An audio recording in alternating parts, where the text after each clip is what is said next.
I want to start with a question because this really frames the entire story.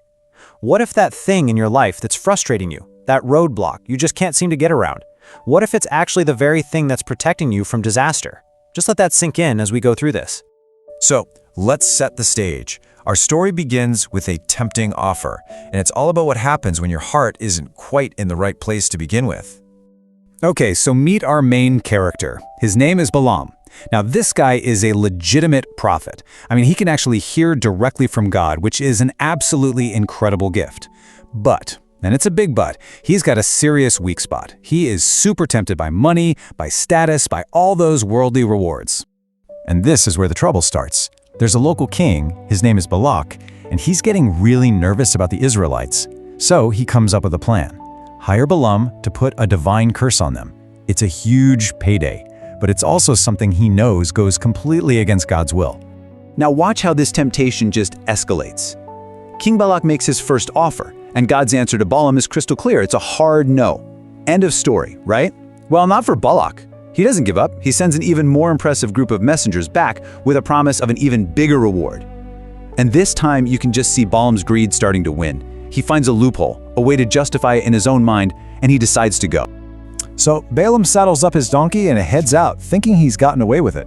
But this leads us to the next part of our story, the angel on the path.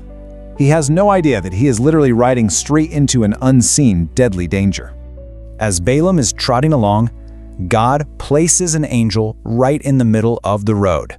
And we're not talking about a cute little cherub here. This is an angel with a sword drawn, ready to bring down judgment. This is serious. The threat is very, very real. And here is the absolute genius twist in this story.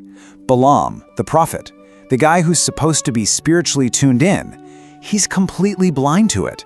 He sees nothing.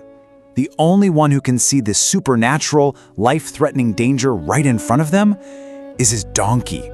You have two totally different realities happening in the exact same spot.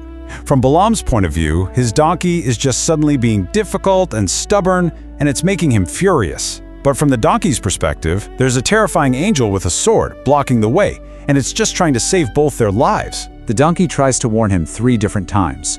First, it just swerves off the road into a field to get away. Then, they're in a narrow path with walls on both sides, so the donkey presses itself against the wall, crushing Balaam's foot in the process. Finally, with absolutely nowhere else to go, the poor animal just lays down on the ground. It refuses to move another inch toward that sword. So how does Balaam react to these desperate, life-saving maneuvers? With pure rage.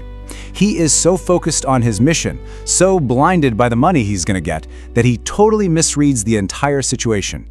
Every time his loyal donkey tries to save him, he sees it as disobedience and beats the animal. This brings us to the climax, and this is where the story goes from weird to legendary. We are about to witness an impossible conversation. Just as Balaam is at his absolute angriest, raising his staff to hit his donkey for the 3rd time, God steps in and does something completely unthinkable. He decides to break the laws of nature just to get his point across. God opens the donkey's mouth, and it speaks. Can you even imagine? It looks back at Balaam and asks this incredibly simple, powerful question. What did I do to deserve this? I mean, wow. The so-called man of God is getting called out by his own donkey. And in that exact moment, with those words just hanging in the air, bam, God opens Balaam's eyes. The spiritual blinders are ripped away, and for the very first time, he sees what his donkey has been seeing the entire time. He sees the angel, sword out, ready to strike.